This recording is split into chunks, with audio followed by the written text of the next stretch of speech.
questions are going to be submitted by cards. That kind of prevents pontificating and the attempt for dialogue. So everybody who has a question can have the question answered. We are going to give first each candidate 3 minutes to provide their introduction.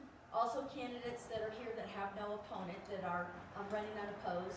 Then we're going to ask questions, and each candidate will have 2 minutes to answer the question, and then it'll alternate to the other candidate, like for the sheriffs, and then they will have 30 seconds to debate or rebuke or have some kind of comment to the answer. So I've got some cards here. There's more cards on the back table. So if anyone thinks of a question that they'd like to ask, get a card, send it down, and just wave your hand, and we'll have somebody grab it and bring it up here. So first of all, let's start our meeting with the Pledge of Allegiance and an invocation. Dear Lord God, we thank you for this wonderful place we call Park County. We ask respectfully for some more moisture. It is starting to get dry, and with the wind, it is sucking the moisture out. So we pray for moisture. We pray for it to be metered so the grass can stay green and be food and nourish the wildlife and the cattle. We ask for your discernment today and guidance through your Holy Spirit. We pray in Jesus' name. Amen. Amen. Pledge allegiance To the flag of the United States of America and to the republic for which it stands, one nation, under God, indivisible, with liberty and justice for all. All right, we're going to have the candidates that are running unopposed come up first. So, David, we're going to change it up and have you come up I was first. trying to be respectful and let the ladies go first. Do you want me to go first this time? Yeah, let's change it up a little bit. Just keep it interesting, All right, ladies want me to go first this time. Okay. Well, welcome. Thanks for coming out and spending your time on a Saturday to listen to politics in the local county. I know an awful lot of you in the room, but I've been your coroner now for my 16th year, and I'm running again. This position is something that a lot of people don't want to talk about, but everyone needs to know about and deal with. So what we want everyone to know is in our office, we're really open to the public. We've established a lot of programs like our care team that is 17 of the best volunteers that you've ever heard of in your life. We come out when, unfortunately, you suffer a death and support the families and the friends and survivors through that period of time. And that's one of the things we're proudest of in our office. We're an open book. You can go on the website and read about deaths in Park County, what's going on in the annual report. You can call and ask questions. We frequently get people who ask questions about older cases. A lot of public records requests for older cases. And then a lot of questions about, hey, my loved one died in Texas, and this report says this, but no one will tell me what that means. And so we get a lot of calls like that from our citizens too. So we try to help out wherever we can. As far as a coroner's office is structured, a lot of people don't know. They just think it's somebody comes and gets the decedent. But essentially what it is your death investigator. We're responsible for conducting a death investigation. We're responsible for determining cause and manner of death. We're responsible for positive identification of the deceased and notifying the next of kin.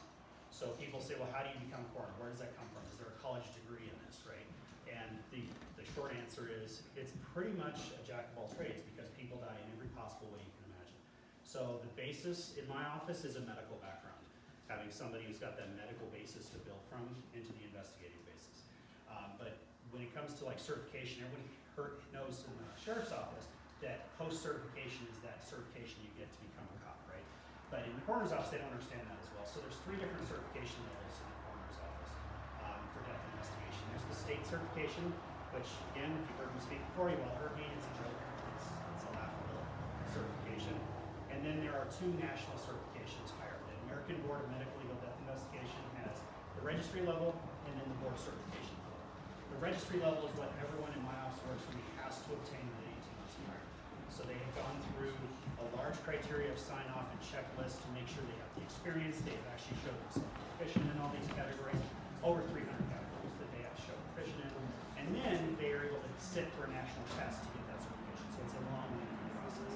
And then there's board certification, which is years later after that, in certain degrees and stuff, you can go and try for a board test.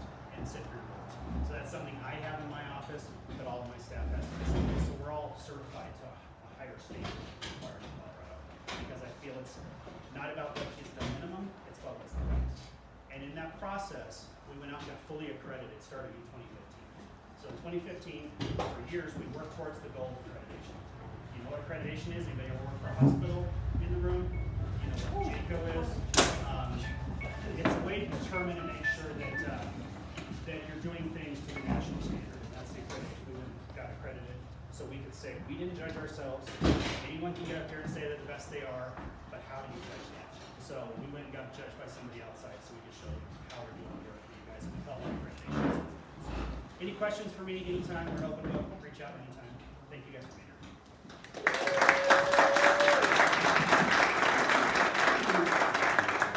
All right, we're gonna just hold off for a minute, to let them get the chairs set up. Here, you gonna get another stack? You need more? I think we're okay. Okay, all right. Next up, Amy. Hello, and as Dave said, thanks for coming out on a Saturday afternoon. I hope everybody had a good morning. I am Amy Flint. I have been your treasurer for the last 3.5 years, and I am running unopposed on the primary and would appreciate your support in the general election. First 3.5 years have been a lot of learning, a lot of growing, and I feel like we're doing well in the department. My next 4 years, if I get elected, I would focus on public education, personal education, so within the office also, cross-training within the office. But I'd like to get out and get the information of what we do and what our department does to serve the communities publicly. Dave and I have talked, and he said in the past, he and Michelle joked about doing death and taxes, and we might do that. We might do some forums about death and taxes, and maybe invite Mel and Monica to join in and just get that public information out there, because I don't think everybody knows what we do. In a nutshell, what the Treasurer's Office does is we collect the taxes. So the assessor calculates, gets all the data in order, and then sends it down to us. We send the tax notice out, and then we collect the taxes. That takes us 6 months of the year. And then the other 6 months of the year, we are collecting delinquent taxes. And we are working the tax lien sale. So working on collecting those taxes. We are also the public trustee. The public trustee is responsible for foreclosures. We process the foreclosures for the lender who goes through a attorney, and then we as the public trustee make sure everything's in order and run the sale. We also process deeds of trust. So a release of deed of trust happens when somebody pays off their mortgage, or the mortgage gets paid off through a sale, more likely. And we process those, make sure everything's in order, send it to the clerk and recorder, and that gets recorded. In between, we also, excuse me, we are the banker for the county, and so we collect the deposits from the other departments, bank them, and do the balancing of the accounts. Thanks for being here, you guys.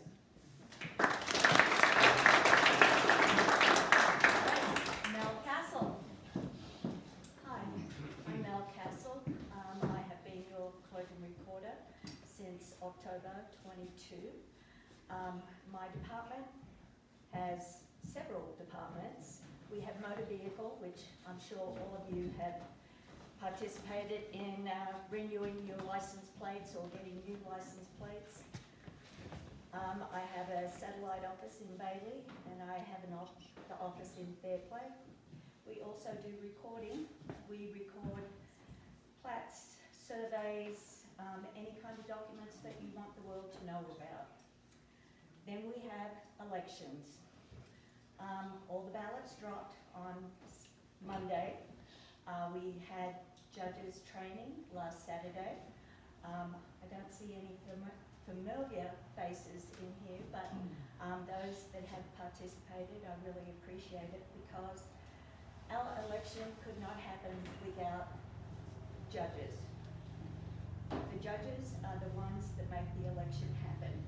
Staff, we just observe. So I really want to thank everyone that has participated in any election, and I hope that I can have your support for the next 4 years. Thank you.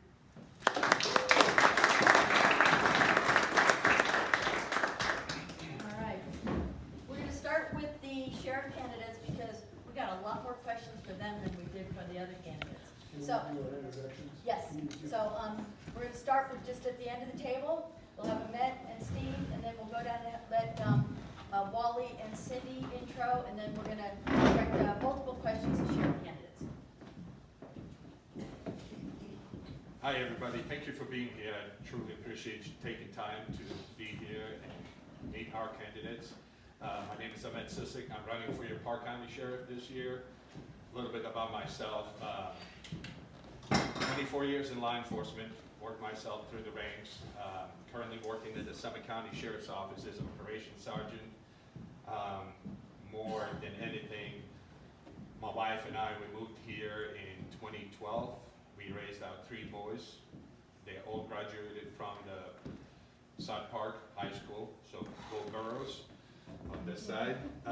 So I will focus my campaign, and my main focus is going to be on recruitment, retention, fiscal responsibility, and the taboo everywhere here, it's mental health.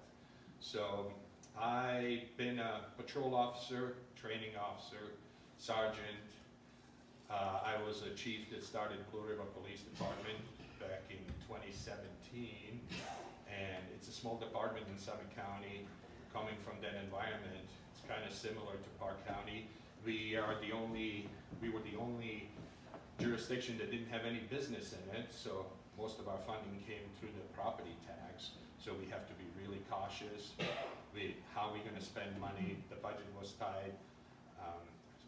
From the ground up, there was no administration, there was no records.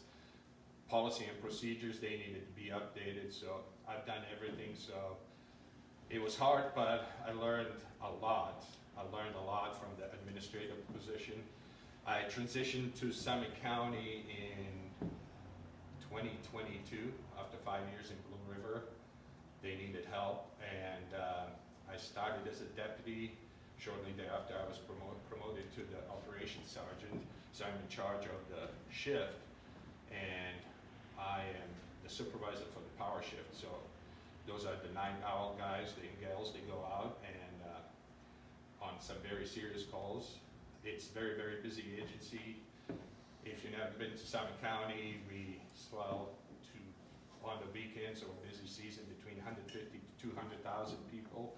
It's a ski resorts community, so mountain policing is at its best.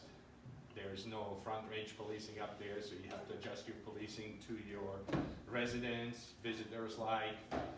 And I was tasked with, while at the sheriff's office, I was tasked to go down to mental health corresponding unit and supervise a couple of those units. We were going through some rough time. It was challenging, but it opened my eyes what we are dealing with. And I can tell you, ladies and gentlemen, that every call that we go to has some mental health or substance abuse nexus to it. So having those deputies trained, it was my priority. So thank you.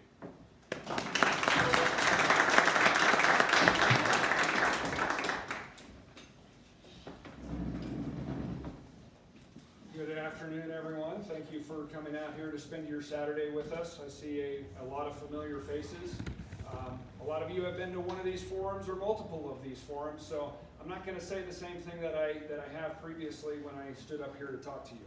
I am going to tell you a little bit about myself though, and I'll start off with I'm a husband, I'm a father, and earlier today I got to watch my boys play together for the first time, high school basketball games together, 3 games this afternoon, which was a really cool experience as a parent. I'm also a coach.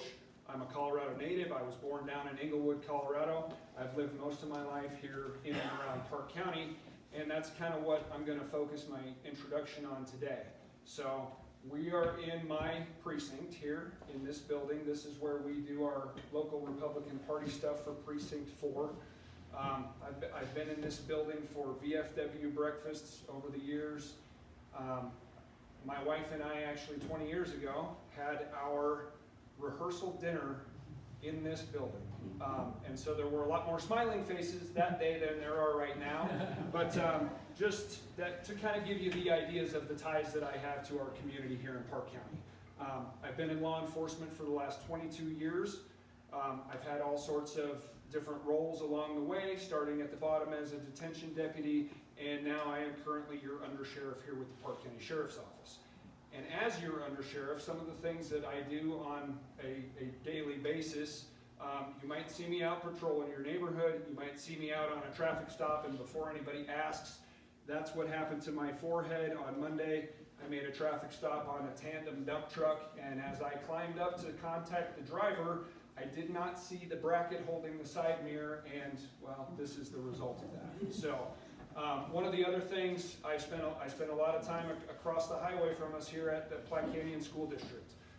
When the SROs need a day off for training, or they're sick, or in the times in the last 7.5 years when we haven't had an SRO, I've worked out of that building over there. And that's something that is really important to me, as I'm sure it is to all of you, the safety of our young people. They're the next generation, and so that's important to me. I've directly worked in or supervised every division within the Park County Sheriff's Office, and I think Park County is a strange place. It's big, it's made up of multiple communities that are similar, but they're also very dissimilar to one another. And so without intricate and knowledge of our county, it's a difficult place to work, especially in law enforcement. So again, I'm Steve Spodiak. I'm currently your undersheriff, and I'm ready to be your sheriff today. I'm ready to be your sheriff tomorrow, and I'm ready to be your sheriff with your support starting in January of 2027. Thank you.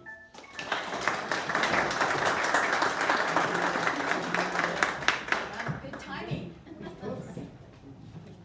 Thank you. All right, this is a question for sheriff candidates. Wait. And, oh. Yeah, we'll do the intro. Sorry, we've got so many questions for them. I'm trying to make sure we get through them. Go ahead, Wally. All right. Hey, everybody, my name is Wally Weld, running for Commissioner of District 3. I have 3 things that I bank my Republican conservative values on. First thing is limited government. I think we've got plenty of that. Limited laws, we've got a ton of those. If we just use the ones we have, I think we're going to be much better off than spending a bunch of time developing more things that, in my opinion, aren't necessary. And second is personal responsibility. And that's why you folks are here right now, and I thank you for that. Being personally responsible to come in, look at the candidates, find out who we are, and how you want to vote. So that's awesome. And the third thing is limited taxes. I am not a tax and spend guy. I believe that the life you trade for the money you make belongs to you. Doesn't belong to me. Doesn't belong to anybody in this room. And it certainly doesn't belong to the Democrats who think they can spend it better than we can. Absolutely not. I purchased a home up here in 1998. I've been a full-time resident for the last 3 years. I've umpired high school baseball and softball here for about 30 years. Been a high school football referee for about 25 years. And it's pretty exciting to be up here finally full-time. And I look forward to finishing it out here as your commissioner in District 3. Wally Weld, and I'm asking for your vote. Thank you very much.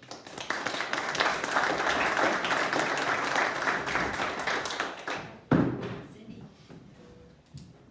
Welcome, everybody. Thank you for coming and sharing your Saturday afternoon with us. I am a Republican. I've been a Republican since 1980, and I'm running for county assessor. I am not a public speaker. My nerves are shot already, but I am a math and data person. I have a degree in accounting, and after I got that degree, I went into banking, where I was a trust auditor for about 4 years. After that, I went to work for Federal Services, which was one of the Baby Bell's offshoots. Was with U.S. West back then, and it was a division, and I wrote multi-million-dollar contracts. I did the data. It wasn't really data input. I had to write the programs back then. If you'll remember, in the 80s, we didn't have computer programs. So we bought MacBooks that held about 2,000 bytes, so to speak, 2,000 K, and so we had to buy multiple ones of those to even finish these bids. But I wrote them for Hanford and Los Alamos Labs, and we won both those contracts. I've been a customer service individual at American Airlines for the Admirals Club.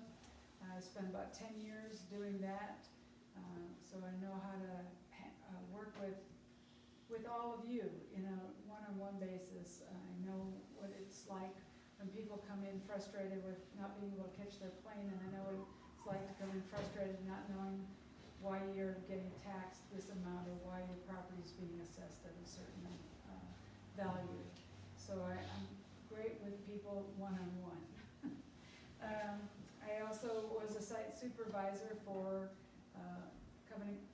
commercial contractors. They went under, but I did 7-Elevens and strip malls for them and supervised all the building those particular developments in Denver area, 88th in Colorado, and several places in Aurora and various other things.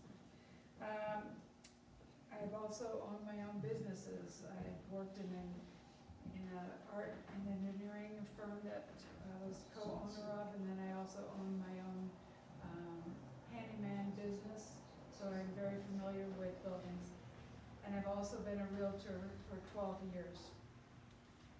The reason I want this job is I want to have a department of happy, educated employees. For the Colorado's real estate appraisers, they are supposed to be trained within 2 years of coming into that department. And I'll finish this later. Thank you.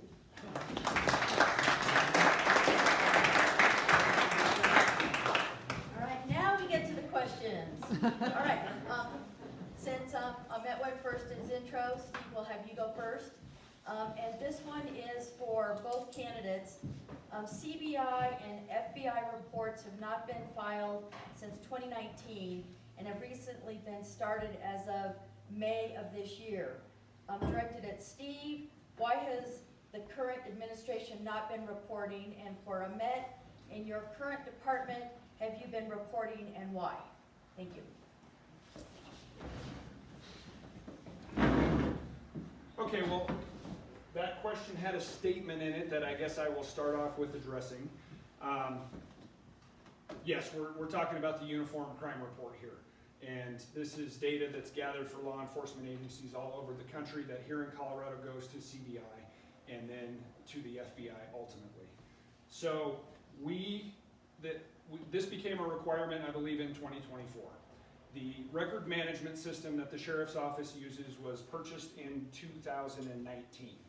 So it's a relatively new system, and we were told by the vendor of that system that you guys are good. Our system can automatically upload your crime data to the state of Colorado through CBI.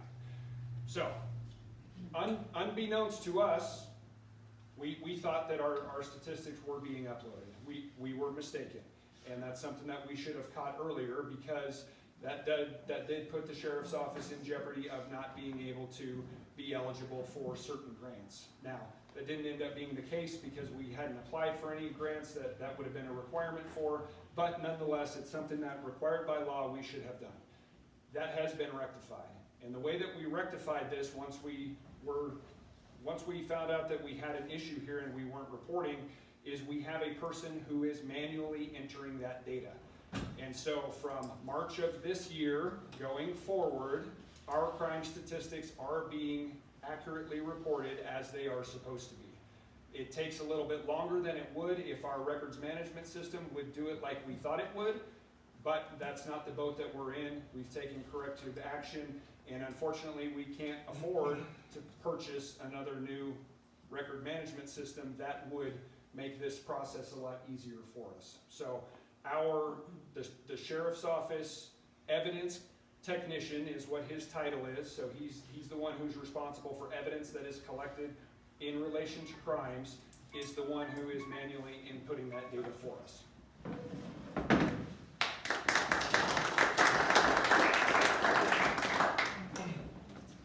Well, I'm gonna kind of piggyback on Steve's statement here.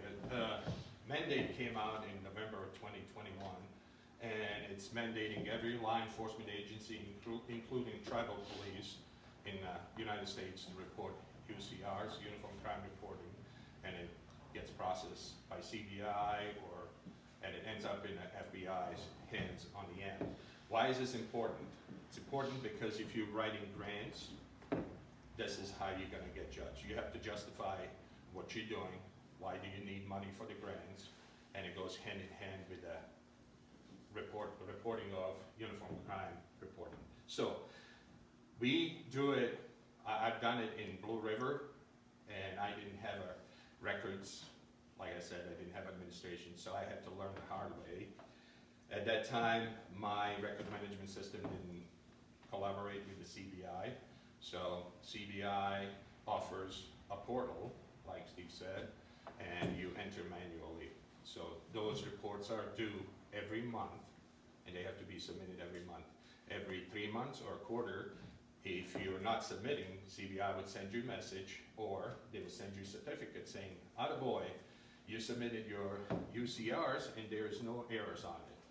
So that's how you know if you're submitting it or not. Current agency where I work, I think we are at $3.5 million in grants. So they are directly related to uniform crime reporting, and that's why this is important. So in addition to UCRs, you know, it's not as easy as it sounds, because you have to make sure your reports are error-free.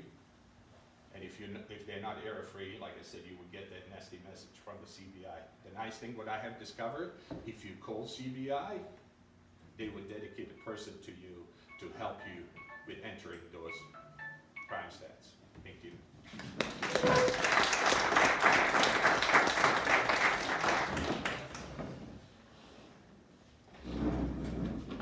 So I think I answered the question, and I hope for those of you that have been to these forums, that's something that I've tried really hard to do, is answer the questions as they are asked. I don't have anything to hide, and so I'm going to tell you what I think. I'm not going to give you answers that I think that you want to hear. I'm going to be honest with you, and you're going to get a genuine version of me and what I think and what my views are as they relate to law enforcement and public safety here. So yeah, I look forward to the rest of the questions.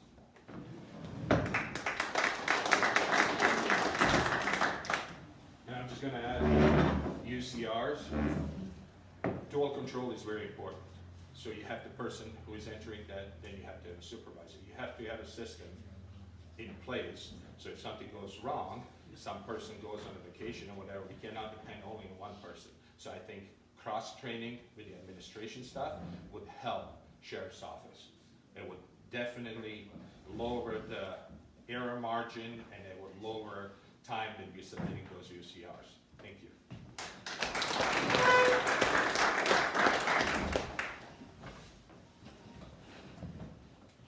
All right, next question, and this one is for Ahmet to start with.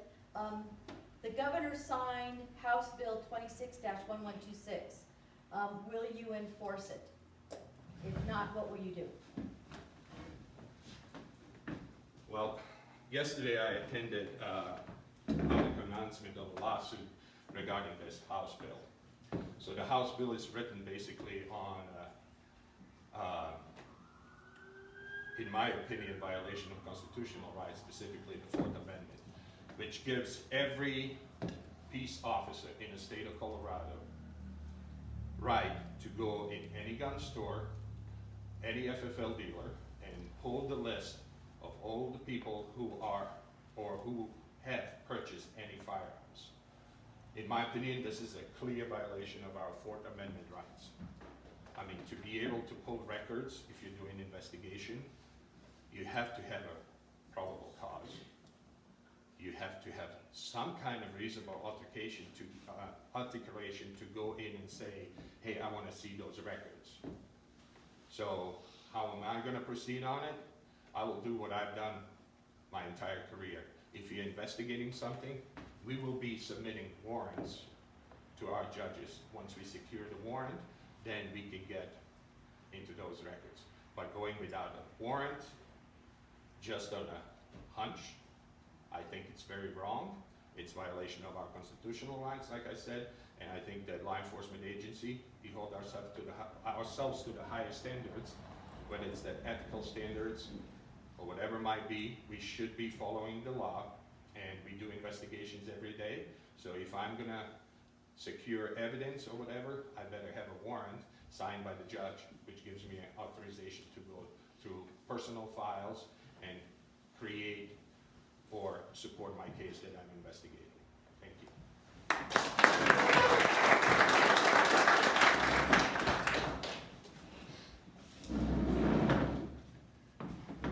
So I'm going to give you a little quote here, and it's not something that I personally heard, but it's something that I heard through another person that a young man said that I think applies to this, and that was, just because you can doesn't mean that you should.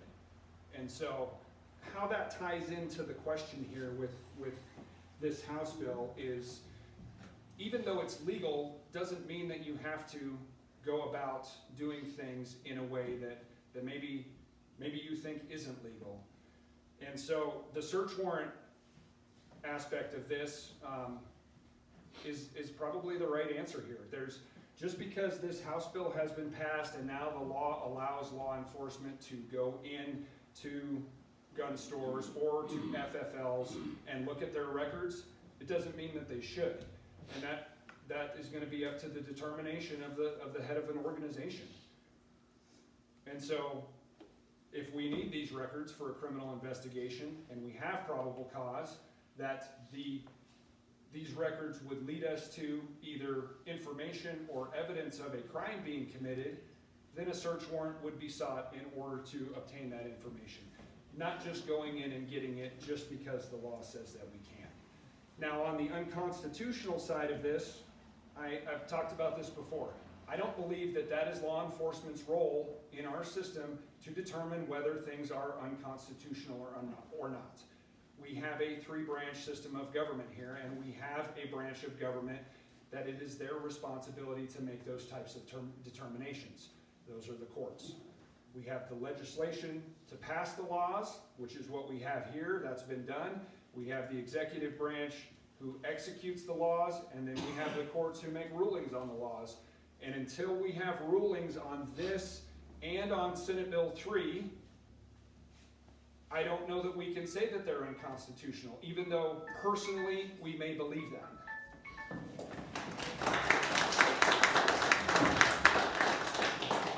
Well, when it comes to the Constitution, I can tell you one thing. As a sheriff, you have to have a policy in place. We cannot violate your rights. Those are your constitutional rights. Those are the rights. They are supreme law of this country. I will not say that it's right what the Golden Dome is doing down in Denver, but having a sheriff who is willing to step up and say, this is the procedure we're going to follow, regardless what that Senate bill says. And that means if we have evidence of the crime, we're still going to secure the warrant and we go pursue the right way to go about it. Thank you.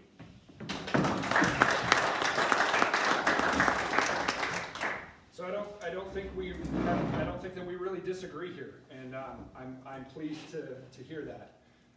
So to use the rest of my time here, one of the things that I plan on doing as your sheriff is spending more time down at the Capitol, working with the county sheriffs of Colorado and other lobbying organizations to lobby for you all. Because the sheriff of Park County is for all of you, everyone in this room, everyone that lives within this county. And you need to be heard.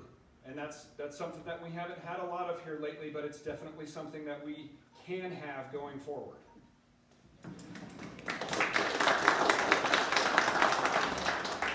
All right, next question. Training is a huge liability in law enforcement. How many hours do Park County deputies train, which will be directed at Steve, and how many hours will you establish for training? That one is directed for Ahmet. And Steve, you are going first. Okay. Training is extremely important. This is a very high liability profession. We have the ability to take away people's freedoms, kind of like we just talked about. We have the ability to infringe on people's rights if we're not doing our job the correct way. And the ultimate thing that we can do in the right circumstances is we have the ability to legally take someone's life. That's huge. And so training is how we make sure that we are doing things the correct way. As far as how many hours of training does the Park County Sheriff's Office get in a year, I can't answer that. It's going to be different for every single person. I can tell you that so far this year, for myself personally, I've logged 32 hours of training. As for each one of our single deputies, I don't know. A lot of it depends on what their interests are and how motivated they are. If they're a deputy who wants a lot of training and they submit a lot of training requests, they're going to get more training hours than someone who kind of doesn't really want to do training all the time anymore. But the law requires, at least for our post-certified deputies, that they receive 24 hours minimum training each year. And of those 24 hours, 12 hours have to be in the perishable skills categories, which are driving, arrest control, and firearms. And on top of that, there has to be at least one training hour in each of those three categories. So hopefully that makes sense. Now, our staff meets those standards every year. If we don't, we end up in a situation where we are on probation with post, or I don't know what happens if you go beyond being on probation with post, but that is the first step if your organization is not in compliance with their training standards. Now, this year, it's a challenge for us because the Sheriff's Office operates off of two main budgets, our jail budget and what's called our Sheriff's budget, which is our operating budget. And I will follow up on that with my last 30 seconds.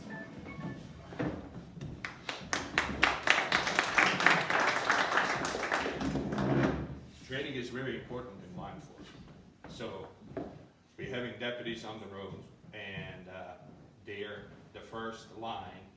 That's the first person you're going to see when you dial 911. So they're going to be coming there. So we need to train those deputies, not only those 24 hours mandatory training that post requires, which is driving, arrest control tactics, and firearms.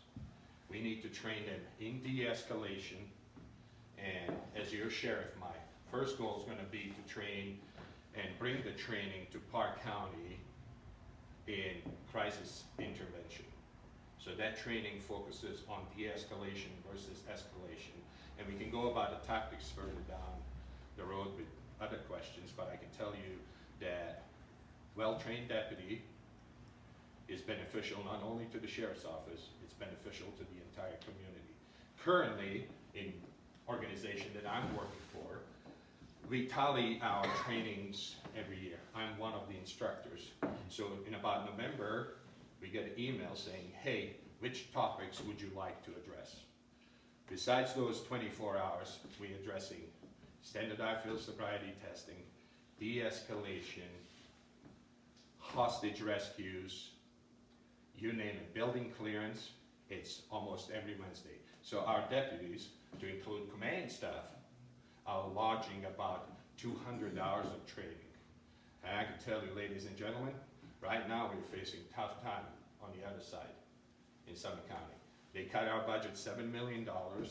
We are bare minimum on the staffing in And guess what? Training is still priority. We need to train our people. It doesn't matter how, but we will make it. Even if it means that I'm gonna be going on my day off, because I work Sunday through Wednesday, and the other group of people comes Wednesday through Saturday to address the training. That's what we do. You just have to make it. Thank you.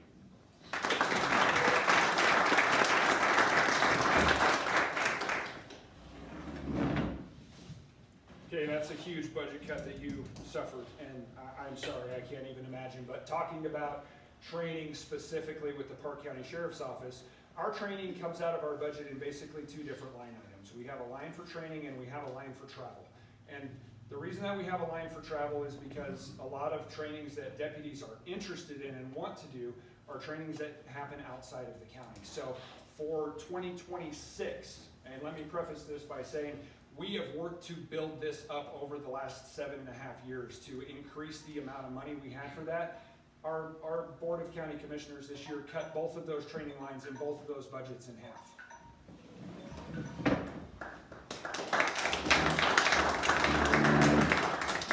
With the budget cuts that we face this year, I mean, we are heavily utilizing scholarships. Police officers standard training puts out scholarships.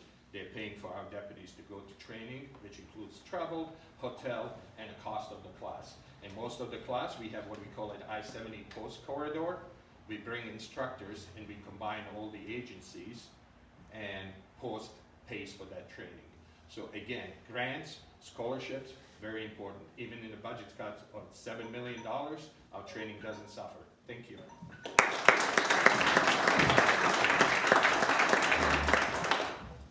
All right, thank you, gentlemen. Next one, this will be Ahmet, you will start, and this is a two-part question, so I am going to give you guys 3 minutes. What specific things would you change if elected, and what can you promise to do for code enforcement efforts in Park County if elected?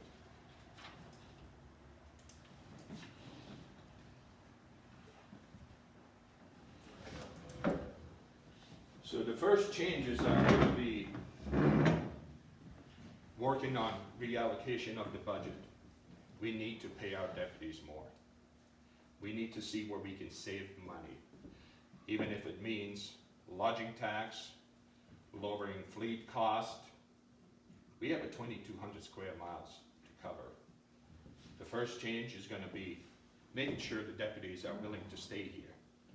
So we need to pay them. Creation of 3 districts, like I mentioned before, is going to be the first thing. We're going to have a district from Pine to Kenosha. The second one's going to be from Kenosha to Trout Creek. And creation of the new one's going to be including Lake George, Guffey, and Hartselle. So deputies work in those districts, they're going to be assigned to those districts. If we have a critical incident, they're going to be pulled out of the districts, but that's operational decision that's going to be made by supervisor. We're going to have one supervisor for those 3 districts. The other thing is a 48-hour shift. I introduced that 48-hour shift in 2019 or 2020 in Blue River. Meanwhile, Fair Play, PD's operating under the same. So it's nothing different than having a small agency covering certain area and having 3 districts with deputies assigned to those areas. So they're going to be familiar with the areas they're covering. They're going to be familiar with the people who they serve. So they're going to be trusted faces. That's one of my priorities. I'm looking at a budget with the cars, and I know it's a perk for Park County Sheriff's Office to have take-home vehicles. But 2,200 square miles, and if we don't have a districts and they're covering the entire county, what is the mileage they're doing a day? Is it 100 miles? Is it 200 miles? Is it 300 miles? And then they're taking those vehicles home. If they live in the county, I don't have an issue with that. But if they're driving down to Colorado Springs, that's it. 2 counties over. That's El Paso. You have to go from Park to Teller to El Paso County. How many miles are we putting on those vehicles? What is the lifespan of those vehicles we can have? So those are the most important things. And how much fuel do we spend? I'm telling you, ladies and gentlemen, it's gonna come to the numbers where we can pinch the penny. Our budget is what it is. We can't ask for more because there's no more money in it. We have to work within our means. When it comes to the code enforcement, in Summit County, we worked with our development services. We had community service officers. They were employees of the sheriff's office. They were not post-certified. So therefore, they were able to enforce the county ordinances and work hand in hand with the development services. If the summonses need to be served, that's what they did. Thank you.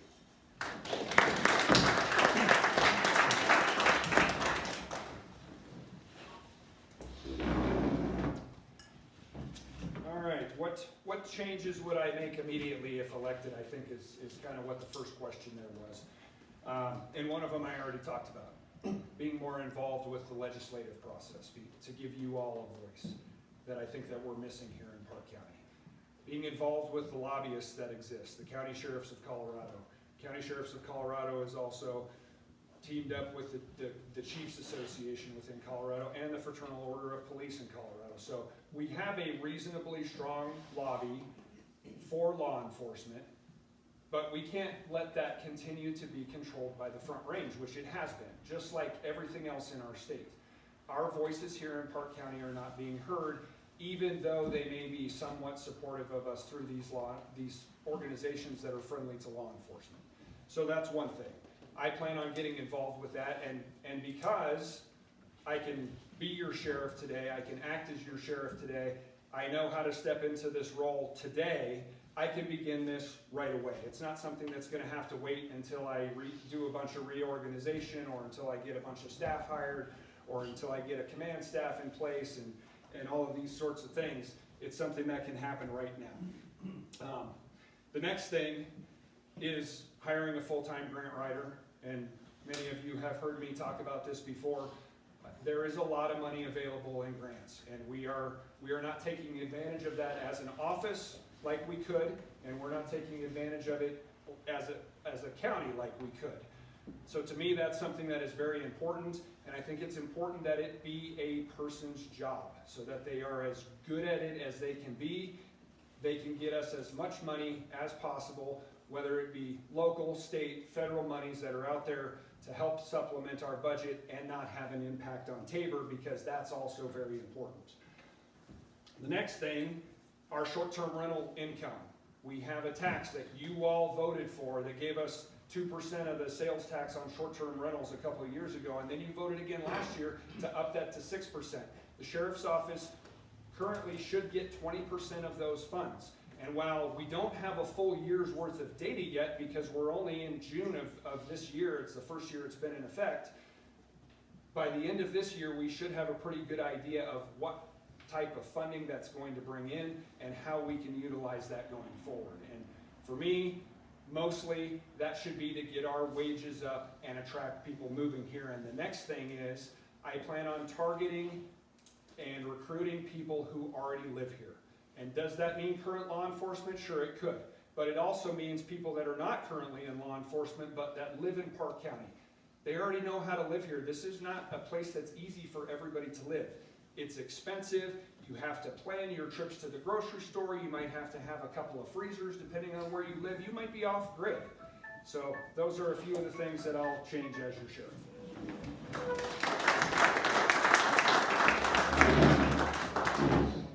Ladies and gentlemen, it's important to lobby down in the state capitol. But main goal is to meet with my community. I want to listen to your complaints, your comments, and your concerns.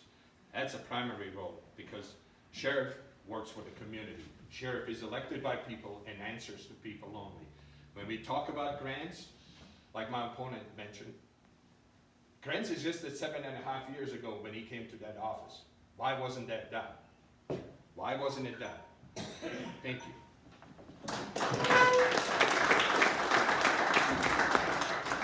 Okay, my first 3 minutes, I did not get to the code enforcement part of the question, so I'll try and address that real quickly here.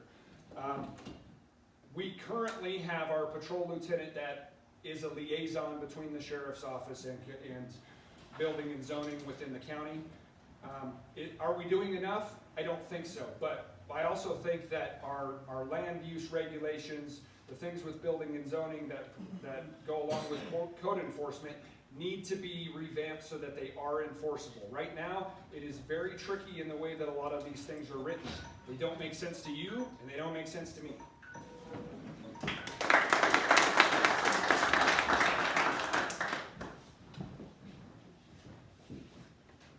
All right, next question. And this is to both of you, and Steve, you will go first this time. For Steve, what have you done to better the sheriff's office in the last 7.5 years? And Ahmed, what have you done to better the Summit County Sheriff's Office in the last however many years you've worked there?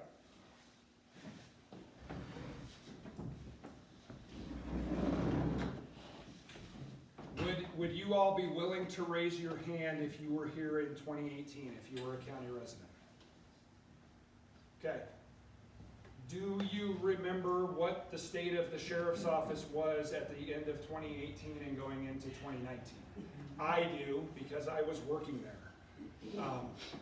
And so when you ask what I have done in the last 7.5 years, that's a hard question for me because I haven't done anything by myself.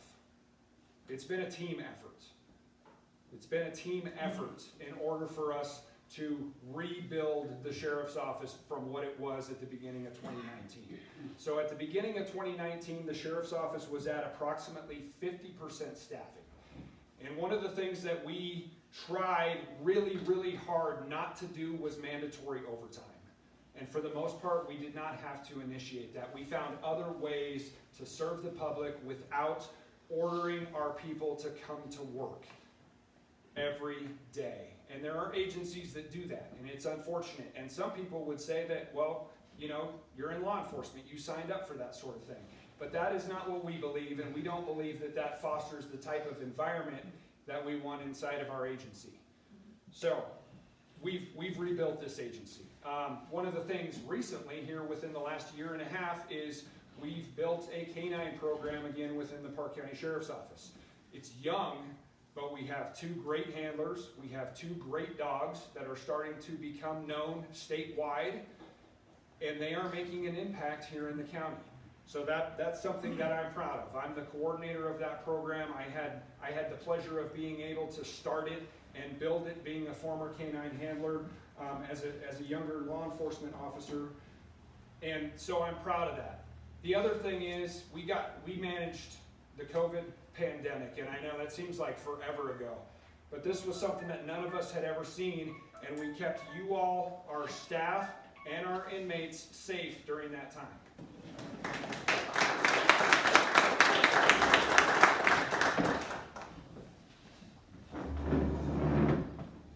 Well, as a supervisor in my agency, my main goal is to develop new leaders. My goal is to make sure that once I leave tomorrow, somebody can step up and take my position. That's the most important thing in law enforcement. Mentorship new deputies, watching them grow from the day they put the uniform on, strap the belt on, to the moment where they jump into the supervisory role. Building trust with your community, it's very important. If your community trusts you, your job is easy. And if you have support from that community, it's even easier.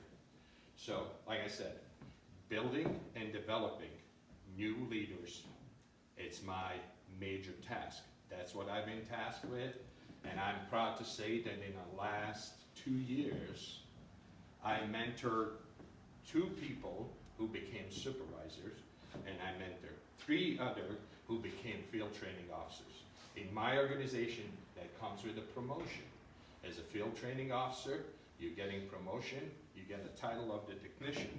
So it's a natural step going from a deputy to field training officer, ultimately to supervisor. That's what we need to focus here. In addition to that, we need to think about deputies and their well-being. Mental health is very important.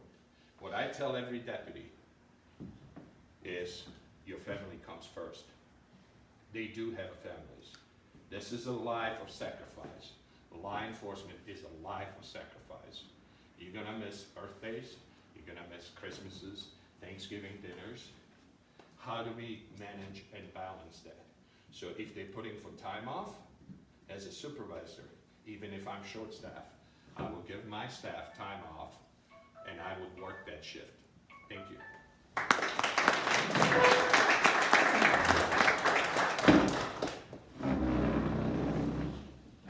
A couple of things I really like there. And I think this goes along with the question. One of my favorite part about being in the role of undersheriff is that I have the ability to impact the life of our staff. And wrapping this back up into the training question, I have the ability to sit down with our folks, find out what they're interested, and help them reach their goals within this profession. So that's something else that I guess I've done over the last 7.5 years that is really important to me, is their development.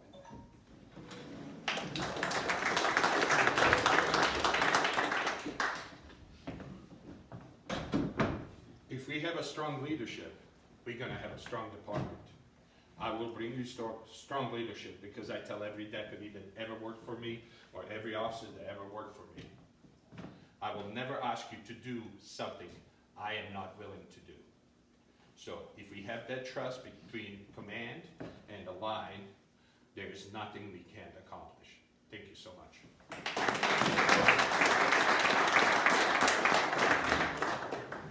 All right, this will be our last for this. We'll let them take a rest after this question. So, Ahmet, you get to go first. Wildfire is a big concern this year because of the lack of snowpack we had this year. And we've had a little bit of rain, but I know the fields are dry. Do you have an idea of how you handle fire evacuation in areas in the county that are one way in and one way out? And we will use County Road 43 corridor as an example. Thank you. Well, Park County is not the only county that's going to face wildfire dangers. The entire state will. So, what have we done in the past? It's aggressive messaging system to our community. Aggressive meetings with our community, meaning we meet with the community. We have a contingency plan for the saving lives as well as livestock. So it's an effort that would combine sheriff's office, patrol deputies, even the jail staff. That's what we've done on the other side of the pass, to include animal control for your livestock. So the plan, how we're going to evacuate that, is setting priorities. And priorities are done on the tabletop exercises. And I don't know, I'm not familiar with the Park County, how many tabletop exercises they have done this year, how they prepared, but I can tell you that in Summit County, we have weekly meetings with the fire departments, and then includes local fire departments, National Forest Service, and even a hotshot crew. So having those meetings and coming with contingency plan is very important. Messaging to our community. I think you guys have a SE alert here. Besides SE alert, we introduce iPods in Summit County. So not only goes to our resident, goes to everybody. If we are having fire like we had at the Buffalo Mountain a couple of years back, our alerts are going to that area where we needed to evacuate. So that was our priorities. Our deputies play a big role in it. I'm not gonna say that the sheriff's office are gonna, deputies or sheriff, they're gonna go fight the fire. We are there to provide support to our fire departments, which means we have to help with the evacuation. We need to check every home. And when it comes even with the County Road 43, closure and getting everybody out of that area is a priority. Blue River, there's only one way in and one way out. That's Highway 9. That's what we did over there. Thank you.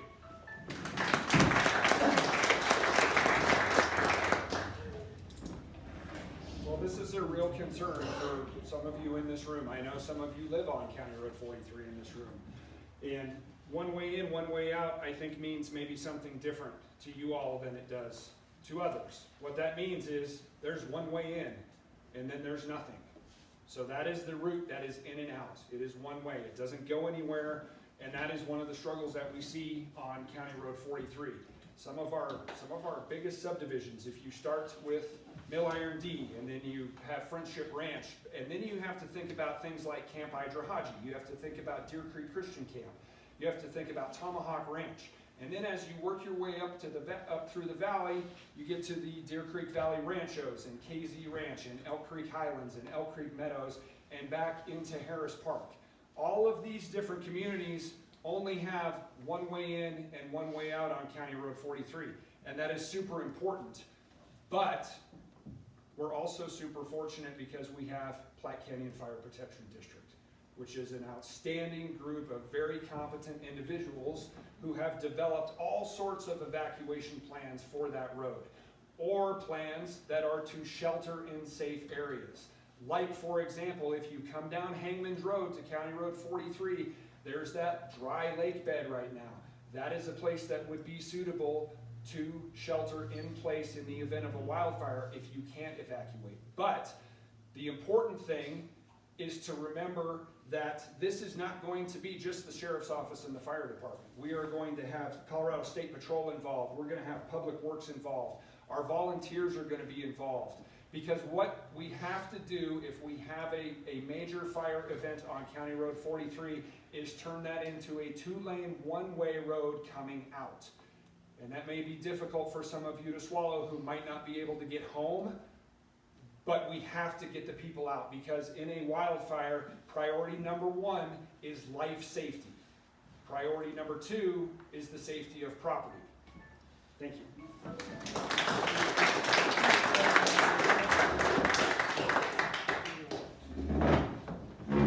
I'm going to give you personal experience here.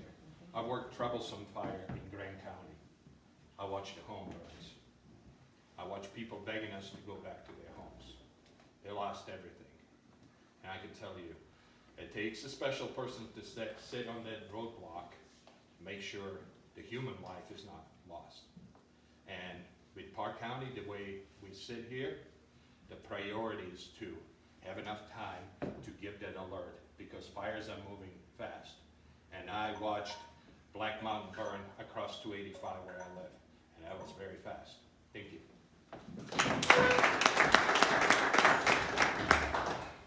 So to follow up with like Platte Canyon Fire, we run coordinated evacuation drills that are voluntary for our residents.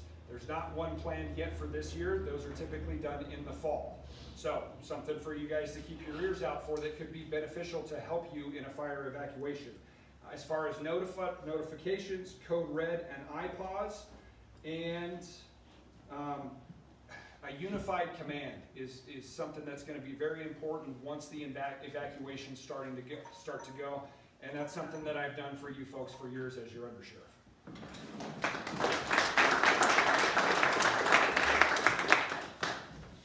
All right, we're gonna let them take a rest, maybe get a drink of water or something. And Wally, a question for you, for commissioner candidates, and we only have one here today.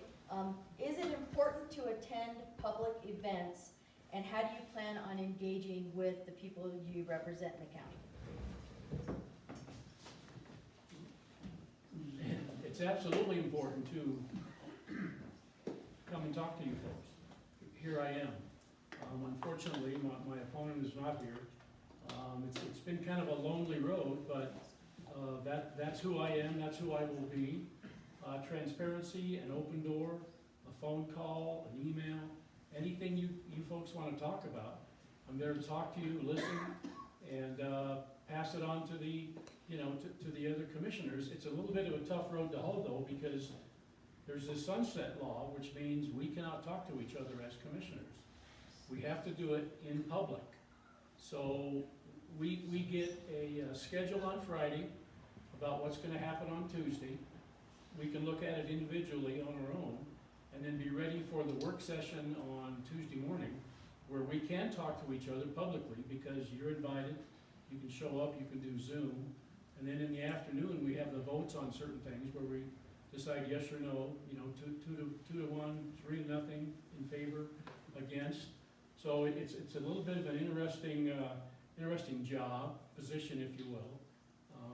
But it's something that we study on our own, get together on the Tuesday, talk to each other about it, and then decide, you know, on that same Tuesday afternoon to either vote or postpone it, you know, push it out a week or two, whatever. After we've taken all of our information that we can from the 15 departments that we are basically in charge of manning, you know, all those people, we decide who jumps in, who jumps out. We replace people all the time. And it's an extremely important job because those 15 different boards guide this county in the direction we go and how fast we do it. There's only one board that we don't have any control over, and that's the Board of Assessments. When they come up with, that's the board that talks about building plans, distances of sidewalks, those kinds of things. Those things are set in stone, and those can only be changed in a district court. But we do have some input with all the other 14 boards, and you know, they range from, there's actually an equestrian board here at Berlin, environmental, 15 boards total, and we're in charge of them. It's a huge challenge. Can I have a minute of my opponent's time? No. No. No? No. All right. I'll talk more about that later. Thank you. Amy, I know that wasn't a fair question.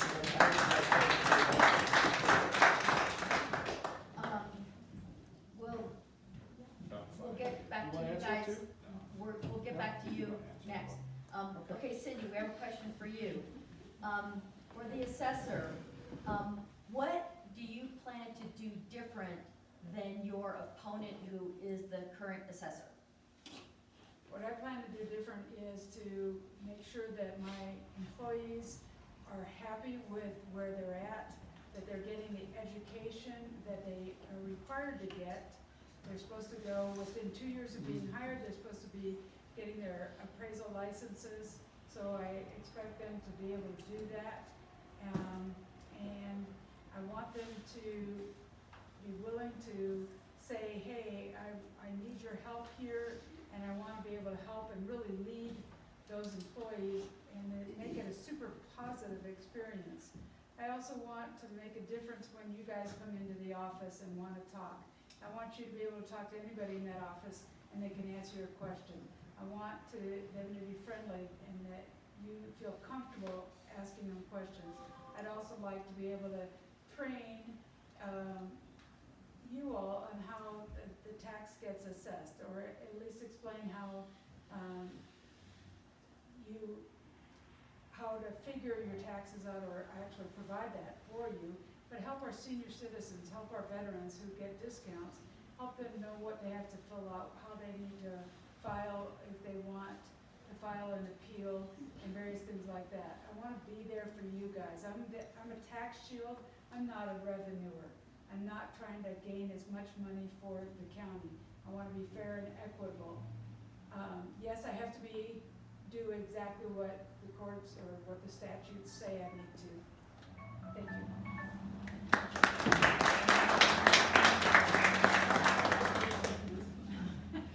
All right, this is gonna be a lightning round, like 30 seconds each, because they're really quick questions.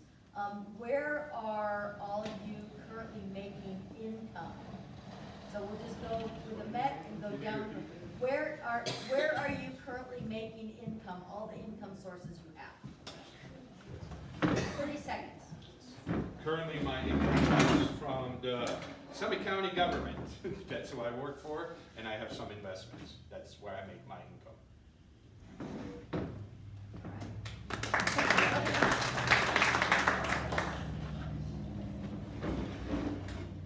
Currently, my answer is the same, but here in Park County. So I work for you all, I work for the Park County government. Like I've said before, I'm your undersheriff, and that's where all of my personal income comes from currently. Right now, I'm a real estate broker. I've been a broker for 25 years with my own company. Used to be able to sell in any state that touched Colorado, so I could sell in all those places. Right now, it's just the state of Colorado, but I can do that anywhere in the state of Colorado. I'm a retired baseball umpire, so I don't do that anymore, but I do train umpires on occasion. I train the Highlands Ranch group, and I do get a small amount of money for that, but other than that, it's real estate.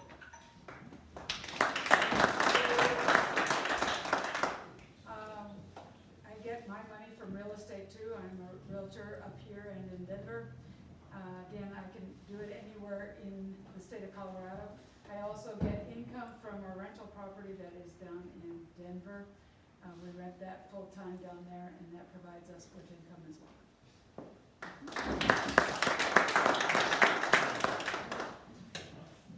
All right, thank you. The rest of these questions are all pointed to a specific candidate. So let me see if I can make them a little bit broader.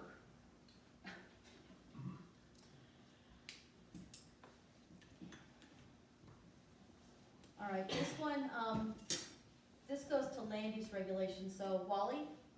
Sure. Land use regulations are part of what commissioners do in having public hearings regarding conditional use permits and all of that. Provide your interpretation of land use regulations and how they make a difference in the county, and is it important for commissioners to follow and adhere to them? Sure. Land use regulations are extremely important. It's how we provide a standard of living to people when they moved up here and want to enjoy that standard of living. If you're in Valley of the Sun and you've got a short-term rental on each side and one behind you, that's something we as commissioners have to look at to make sure that person's quality of life is what we promised them. And it's a tough call. You know, we might have somebody who works from midnight to 8 a.m. in their garage and is keeping people awake and stuff like that. We've had some issues like that in the past. But the land use scenario is meant to so that everybody can live the kind of life that we've sort of promised them when they moved up here. And those rules and regulations they're set in stone, but you know, we as commissioners, we have to work around those and try to do the best we can to afford that situation to everybody in the county.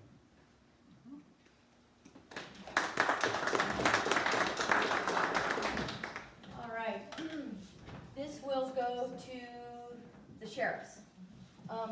Let's see, we are at, Steve, you are gonna go first this time. Park County has a low conviction rate, but also it is believed that it has a minimal criminal activity.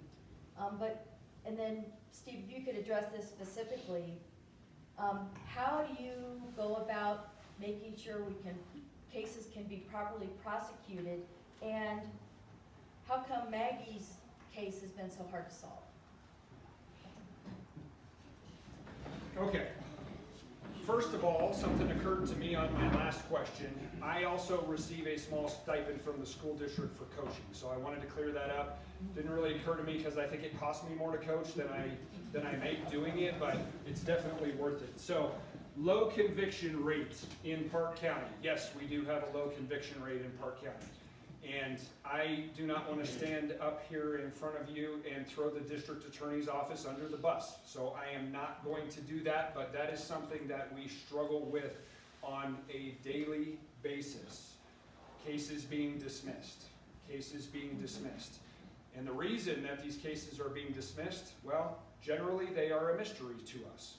So while we might have a hand in that, we don't know, and we've been working with the district attorney's office. They have a very high turnover rate within the Park County office, and we haven't been able to get consistent information from them on what we could do better to increase our successful prosecutions. Low criminal activity in Park County. Park County has about the same crime rates as anywhere else in the state per capita. Maybe Maybe that's gone up because crime across Colorado has gone up for sure. But I think where this question is pointed is why can't we find this data? And it goes back to a question that I answered earlier about the uniform crime reporting. So Park County looks, if you look at federal statistics, it looks safer than it actually is. That will change as these reports are filed consistently and data is accumulated, and it will be more accurately represented. Maggie Long. Still an open investigation.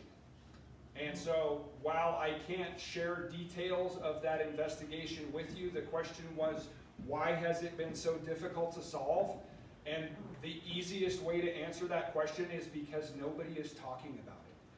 We have investigated thousands upon thousands of tips that have not led us to a suspect that we could arrest for the murder of Maggie Long to this point.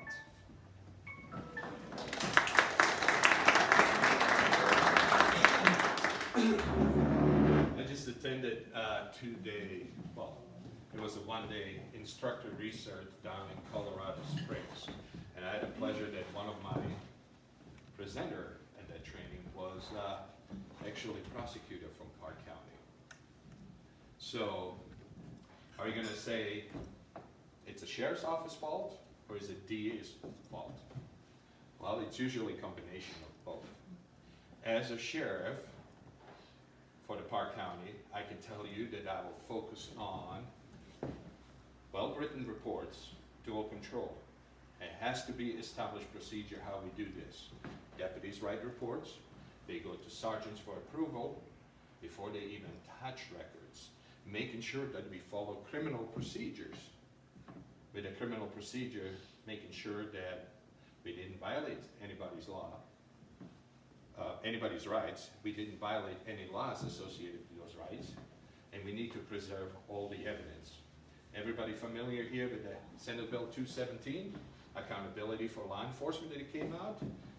Well, the biggest thing that came out of that, body-worn cameras. We need to make sure that we have established procedure and aggressively enforce those procedures so we don't put sheriff's office in a bad spot by saying, hey, my deputy forgot to tap the button. In addition to body-worn camera, we need to focus on dash cameras in the vehicles. So when people have issues saying, you're pulling me over for this, for weaving, for failure to use turn signal, we have a prima facie evidence. The camera is recording all the time. With my current organization that I work for, every time you touch any lights in the car, it lights up the car, but it lights up your body-worn camera and a dash camera. And we can rebuff it minute back. So we capture driving behavior, we capture everything. So enforcing those policies, very important. We can get a higher conviction rate. Thank you.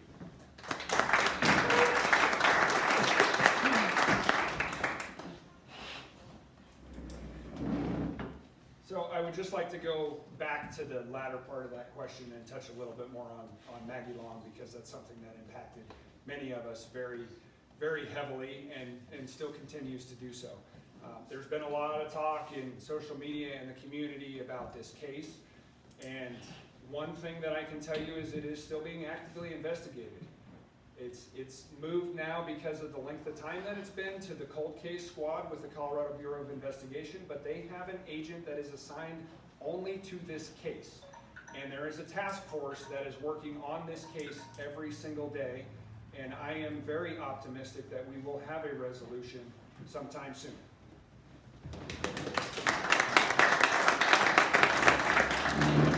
Like Steve said, with the Maggie Long case, it's a high-profile case. It's been down to cold case file right now. What I would ensure as your Park County Sheriff is, in addition to CBI and the task force that is there, making sure that one of our investigators is involved in it, so we have a current updates. I am not gonna come out here and gonna say, I know everything about the case. No, I don't. There's the evidence, and in every criminal cases, there's certain things that cannot be released to public. But having somebody on that task force from the Park County Sheriff's Office is very important. Thank you.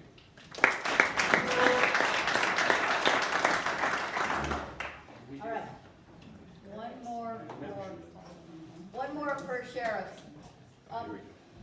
What will you do, or what is proper protocol when there is a resident and/or business that does not have plates on a vehicle?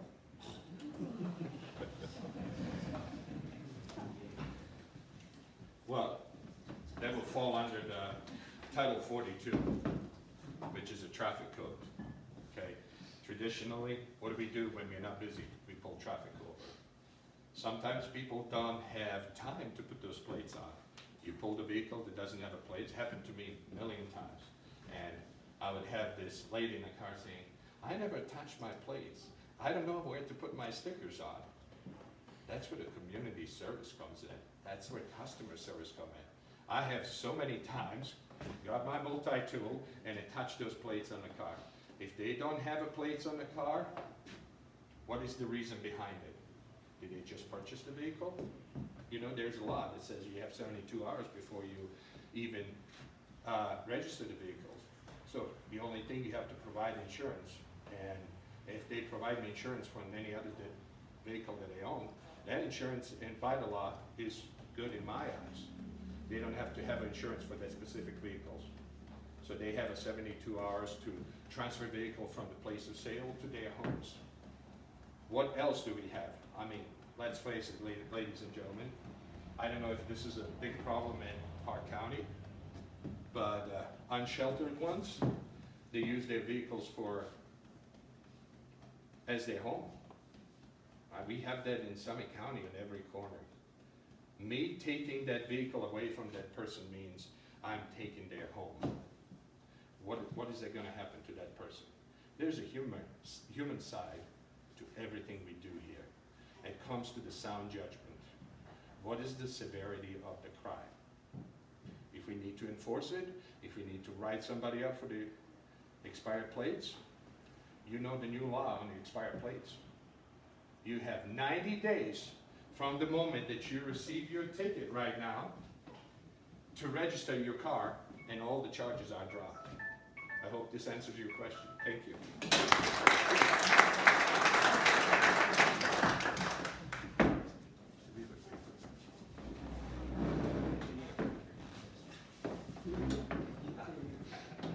So, proper protocol. And not having license plates on a vehicle, I believe, is a Class B traffic infraction. And what that means is the threshold of that offense is very, very low. So in our system here in Colorado, you have a Class 1 felony, that's murder. That's murder with intent at the very top. Down to a Class 6, and then you have 2 classes of misdemeanors now. You have petty offenses, you have traffic offenses, you have traffic misdemeanors, and then all the way down there at the bottom are these Class A and B traffic infractions. And years ago, I can remember when we had the authority to tow a vehicle that was on public property if it didn't have registration on it. Our state has changed very much in the 22 years that I've been doing this. That's not something that we have the authority to do anymore. And I don't know if it's because we may be dealing with homeless people and taking away their home, or if it's just because our state has gone so soft on crime, and maybe you don't agree that that's a crime. Okay, we could argue that. But our state has gone so soft on things that there just aren't, there aren't ways to hold people accountable for things like this. So, if someone doesn't have a license plate on their vehicle, evidence right here, okay? This is why I stopped the tandem dump truck on Monday. I could not see a plate. I would have bet maybe a half a paycheck that it did not have a license plate on it. Could not see one, so I contacted the truck. And it come to find out, it's a dump truck, so the plate had been bent up clearly underneath of it, right? So it's not exactly what we're talking about, but that's what it appeared to be at the time. Gave me legal justification to contact the truck. Now, it turns out that the plates were expired, which I dealt with when I talked to the driver, but again, it's a very, very low-level offense here in Colorado that law enforcement doesn't have much that they can do with.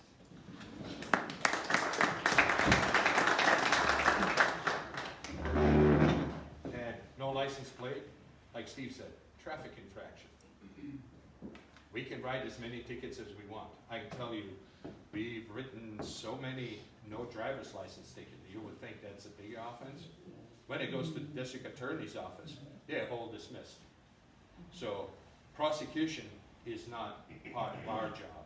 Our job is to do our due diligence. When it goes to the district attorneys, our hands are tied there. Thank you.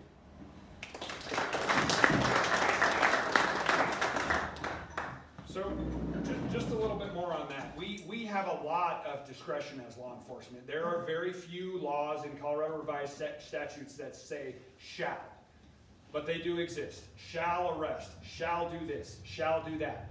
Most of them we have discretion on, and in a lot of cases like these, education is the key.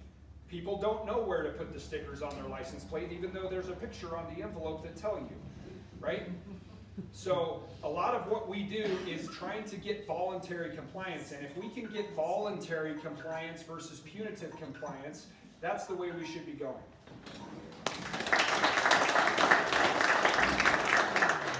All right, I have 2 questions for Commissioner, so you might as well just stand up and then I'll ask them both. Okay.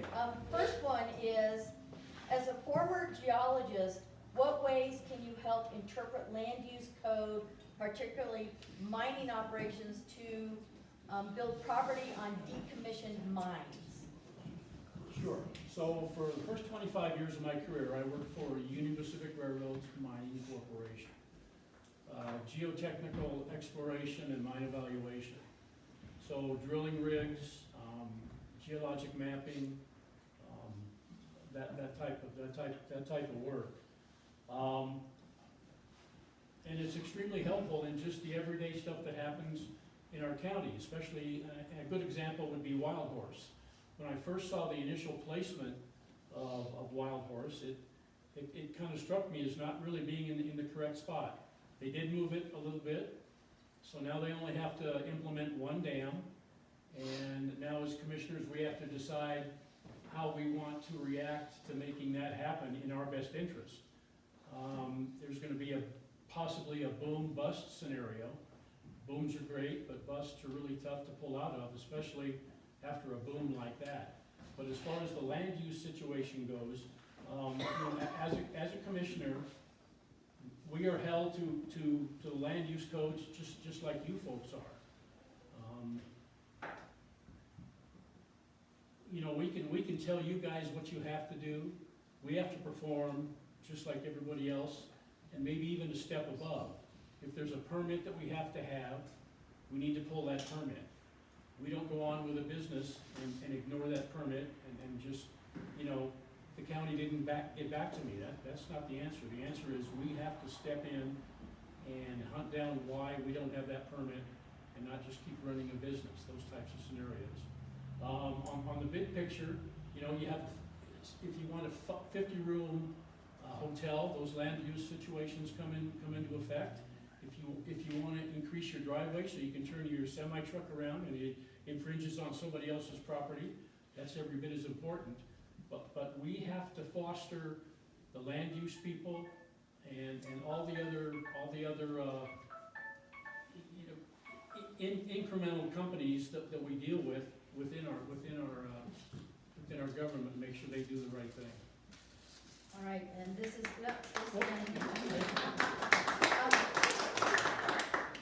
do you agree with your opponent bartendering during these forums? Well, absolutely not. We should be here doing what we're doing right now, talking to you folks and letting you know what's going on. Yeah. Okay. It's all about priorities. Cindy and I have a mom who's 95 years old. She's in California. We got the schedule. We morphed our schedule so that we could make every one of these. And it's unfortunate that my opponent doesn't feel the same way. Thank you.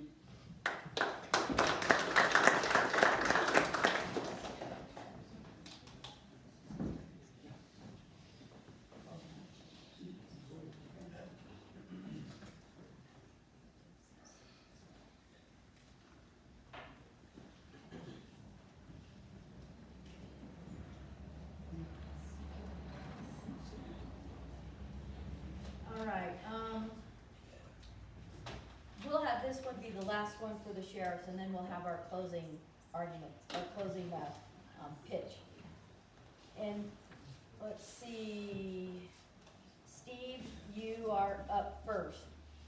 As undersheriff, what challenges prevented the changes you wanted to make, and how would having the authority of sheriff allow you to address those issues differently?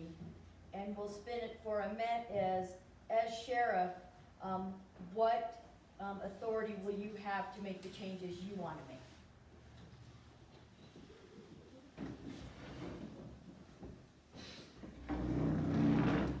All right, so you all are here to listen to us talk because you are the ones who are going to hire us, whoever that ends up being. You are the ones who are hiring for these positions, for sheriff, for commissioner, for assessor. So you're hiring the head of the organization, the sheriff, in the case of our race right here. They are accountable to you, and it is their job to hire down within the ranks. Maybe the first thing they do is appoint an undersheriff. Maybe it's not. I don't know it. It probably depends on the sheriff. But while the undersheriff is the number 2 within the organization, the undersheriff is not the person that you all hired, and it never will be the person that you hired. You're not hiring an undersheriff. This is the sheriff's job. It is a statutory requirement of their office. And so the way that I see that as an undersheriff is my job as the number 2 within an organization is to support the sheriff. It is to get his ideas, and it is to do my best to execute them to the best of my ability, provided they are not illegal and they are not unethical. And so while Sheriff McGraw and I have a great relationship, and I can assure you that we banter back and forth with one another respectfully and often because we disagree on a great many things, at the end of the day, when he as the sheriff makes a decision that is legal and ethical, it is my job to execute that decision. So maybe that has stood in the way of me being able to do some of the things that I would like to do with the sheriff's office, but that's why I'm running for sheriff now, because while I've learned a ton and I've had a lot of great opportunities to influence people, especially within our organization, I've been the doer. And now I look forward to the opportunity to be the one with the ideas.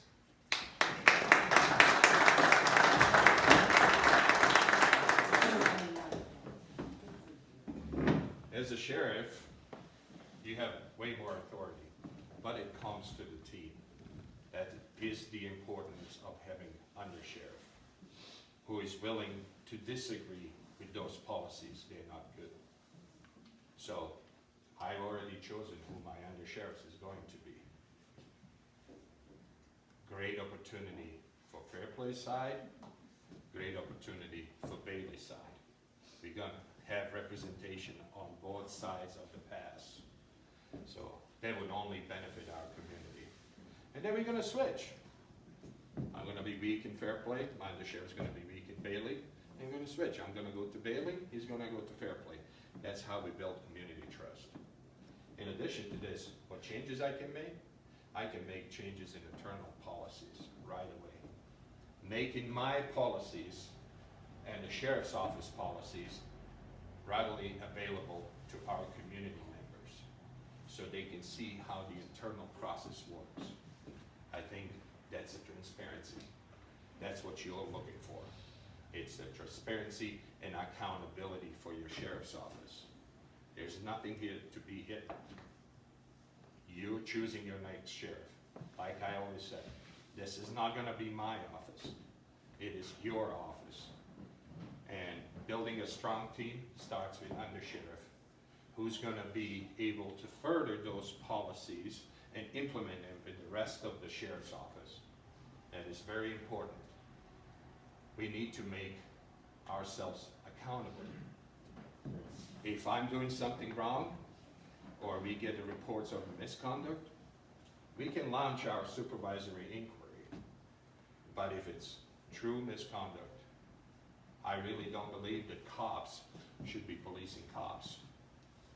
we would hire an independent investigator and address that. Thank you.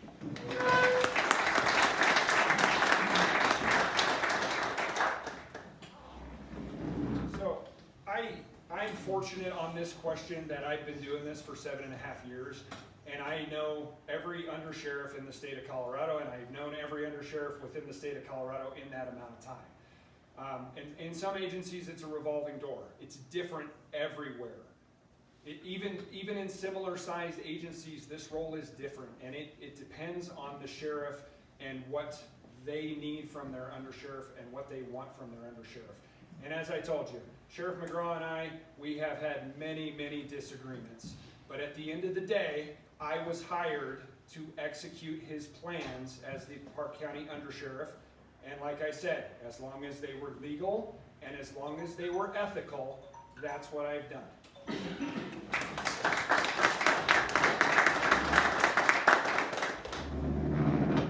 kind of answered the second part of this question. Part of my job is to work with the Board of County Commissioners. My job is to work with every other department. If we can have that cohesive union where your Park County government works together, there's nothing we can't accomplish. So if we have that strong relationship among ourselves, among our other departments and the Board of County Commissioners, I think we can accomplish that very easily. And like I said, transparency and accountability starts at the top. Thank you. All right, I figured out one more we can have, because we're scheduled here till 6. This is, Ahmet, you are next up. Are there deputies working out on the road 24 hours a day? Yes or no? And if no, how are you going to make that happen?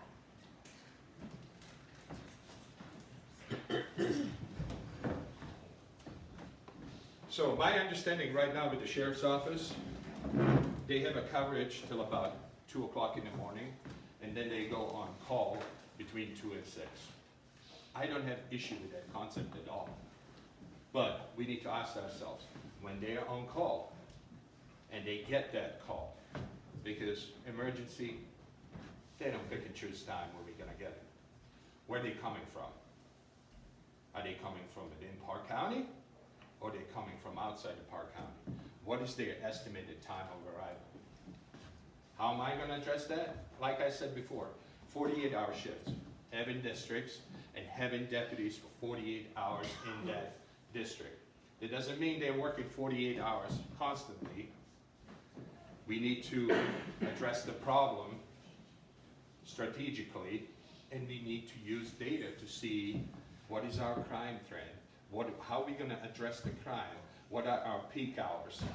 My first job is to bring somebody to do total statistic over the Sheriff's Office and their response to the calls. What is their time, response time when they get called, when they're on call? How long does it take them to get there?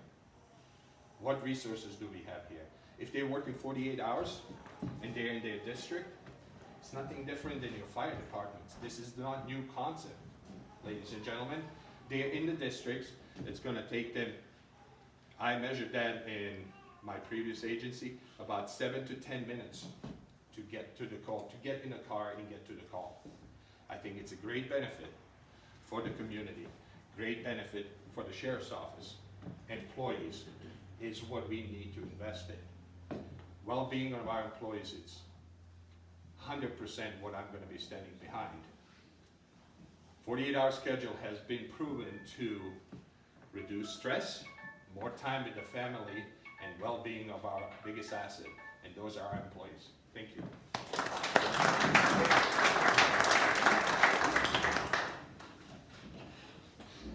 So you're pretty close. Currently, our patrol deputies are on call from 2:30 in the morning until 6:30 in the morning. And it's not like we just flipped a coin and said, this is the time of day that we're gonna do this. A lot went into this.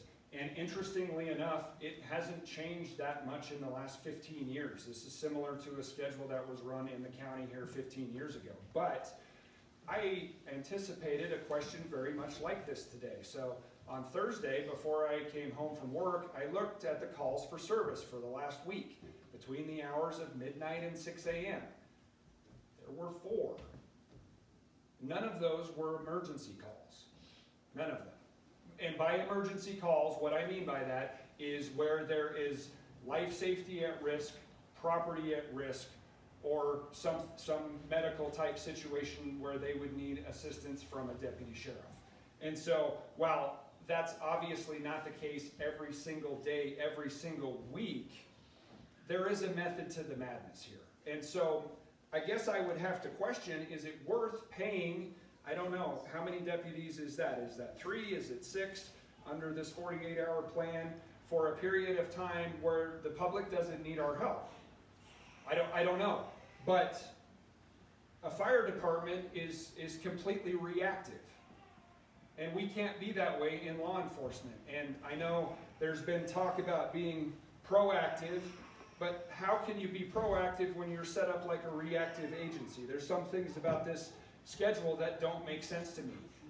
To me, I think you need at least 6 more deputies than we're allocated for to make that schedule work. And it might work very well if we had 6 more deputies, but where does the funding come for the 6 more deputies? I don't know. We have had 24-hour coverage within Park County until winter of this year. Actually, until the end of December of this year, we worked 12-hour shifts that backed up against each other. So you had a deputy working 12 hours and then another one coming on to relieve them working the next 12 hours. Does that work? Yes, but I believe with the needs of our agency for not only training and to reduce overtime, the way that the schedule is now, and it works well and it's supported by data.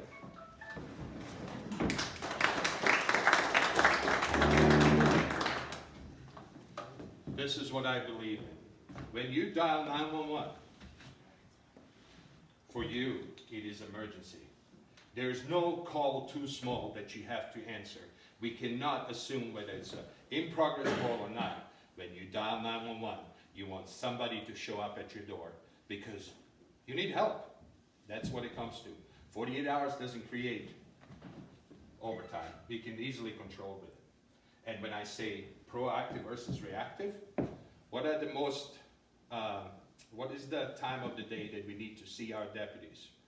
When the schools are getting in, when our kids are getting out of the schools, traffic that's moving to the county. So having the rest time after 2 a.m. and still being in your district, again, it's a benefit for our community and for our deputies. Thank you.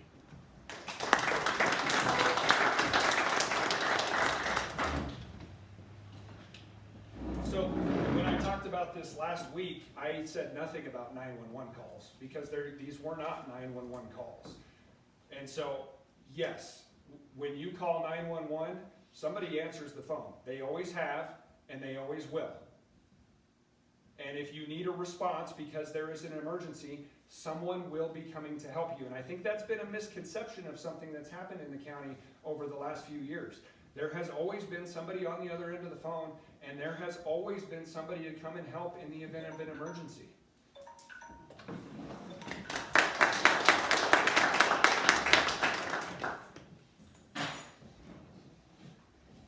Okay, that concludes our questions. Hold on, working 2 clocks is. So we are going to have closing remarks. So we will, we're going to go down the road this way. We're going to start with Cindy, Wally, Steve, and Ahmet. Got 3 minutes.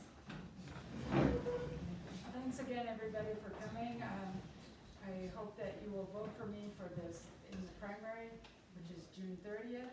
I believe I will do an excellent job for you. I would love to get rid of all your property taxes. That won't happen, but that would be my drive and something I would love to see happen. But we will try to see what we can do to help you manage through that process and evaluate your properties accurately and fairly, and nobody will get any kind of benefit because they know me, it'll be exactly how it needs to be. And the statutes that keep coming down from the Golden Dome will be followed. I understand some of them haven't been. And I hope that the people that work for me would be very happy working for me and that I could keep the retention. Right now, there's a 270% turnover, 30% per year, and that's just not a good rate of losing employees and getting employees hired back on. So, and then we need to stop the bleed as far as contractors. That keeps us in compliance right now because we don't have people that can do the job, but my plan is that they would be that people would get the certification and that they would be able to then fulfill that requirement, and we can stop hiring contractors and stop the bleed. So I'm Cindy Weld, and I hope you'll vote for me on June 30th. Thank you.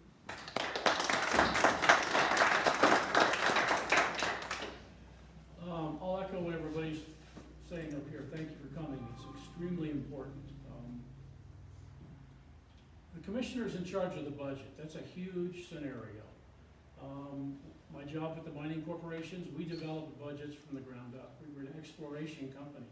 So we didn't have a budget where we would add $50,000 every year to the next year and move on down the road. We had to develop them from the ground up. And we did a pretty good job of staying within budget. I think the scenario where we bring in everybody from all of these different areas, the land use, the equestrian, I think we have to trust our judgment in bringing those people in.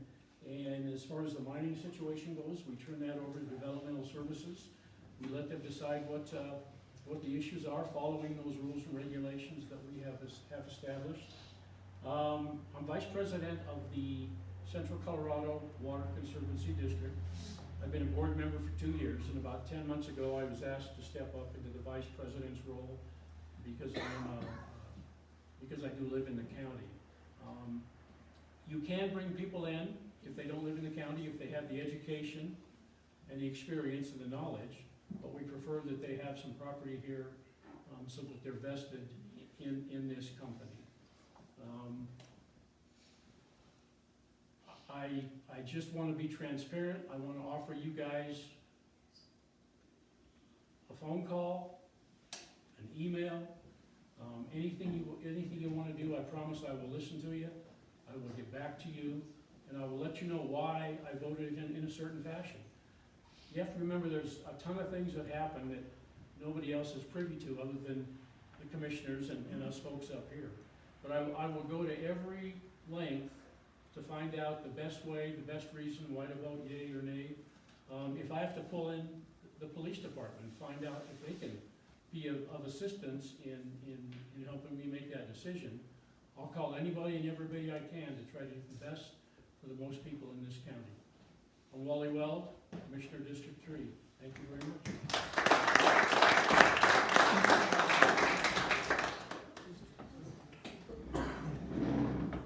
All right, again, I'm Steve Spodiak. I would really urge you to vote for me in the primary. And I think besides my knowledge, my training, my experience, which go to my website, grab a flyer on your way out if you're interested in that stuff and you haven't heard me talk about it, but my knowledge of the county. Hopefully I shared a little bit of that with you in talking about County Road 33 and the subdivisions along there and the potential issues that come out of an evacuation in that area. But I also have a very good understanding of how county government works here in Park County. And so one of my slogans from the very beginning has been ready day one, and that is absolutely true. I'm actually acting as your county sheriff right now because Sheriff McGraw is not available. So I'm ready day one. I am ready to be your sheriff right now. And I think that you need a sheriff who is ready right now on day one, and a sheriff who has community involvement, which I have. And I haven't had an opportunity to talk about that a whole lot today, but there was a question to the commissioner candidate that I would have liked to have been able to answer. I think community meetings are important, and I don't know exactly what type of community meetings the question asker was referring to, but yes, you have to be involved in your communities. And when I'm standing in for the sheriff, whether it's today or just at his appointment to go do something, I do attend community meetings that revolve around law enforcement, and I think they're very important and instrumental. Something else that I hope that you've realized is that I've answered your questions. The questions that have been asked, I have answered them, and I will continue to do that. I've answered them consistently, and I'm not going to tell you what you want to hear. That's not the person that I am at all. I will tell you exactly what I think and the way that it is every time.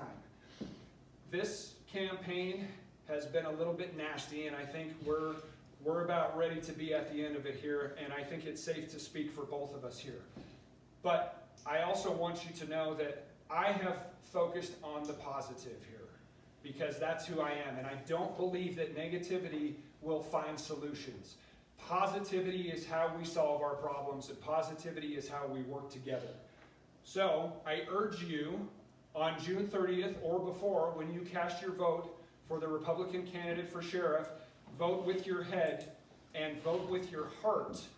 Do not vote based on emotion, because that's what this is all getting wrapped up in, and that's when bad decisions are made. So again, I'm Steve Spodiak, Park County Sheriff. Thank you very much for your time today. I would appreciate your support. Thank you.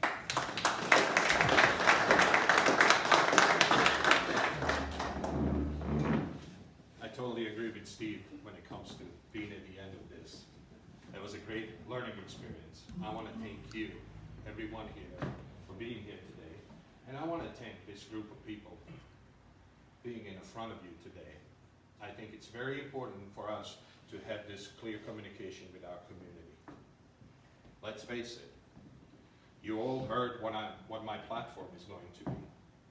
But to get to that platform, we need to offer solutions. If we don't acknowledge that we have a problem, we cannot have solution for nothing. As of right now, looking back at this administration, the problems are just piling up. We are talking about a closed jail. We are talking about the retention, and I'm not going to even go in other things that are going in the county. We need to work together. That's what I stand for. I will have clear expectations for the sheriff's office, and those expectations are going to be reinforced with us as your sheriff, my undersheriff, and the entire administration, providing clear goals by providing motivation, purpose, and directions to accomplish those goals. First and foremost, your voice matters. When I say about a community involvement, my goal is to create advisory boards for the sheriff in all parts of the county. My goal is to meet with our community on every week basis, where we can look at the issues that we're facing, where I can take the notes, take it back to the sheriff's office, give it to the administration, and come up with a plan how to address those issues. And the issues that we're addressing, guess what? They're going to be addressed in our next week meeting, where we all going to sit together and say, this is the problem, this is what we did, and this is our solution. There is no greater cause than working together with your community. That's what I believe in, and I believe in transparency and accountability. I will make my goal to establish a clear portal on the sheriff's office page where all our complaints are going to be taken. I'm vouching this to you that I will be looking in those complaints, whether they are sustained or not, and I will provide you with an outcome, whether it's a supervisory inquiry or internal investigation. We work for you, and we represent this community. We need to have highest moral, ethical, and professional standards. That's what I stand for. And I'm asking you for your vote as your next Park County Sheriff. Clearly, I have a solution for you. My name is Ahmed Susik. I'm asking for your vote. Thank you.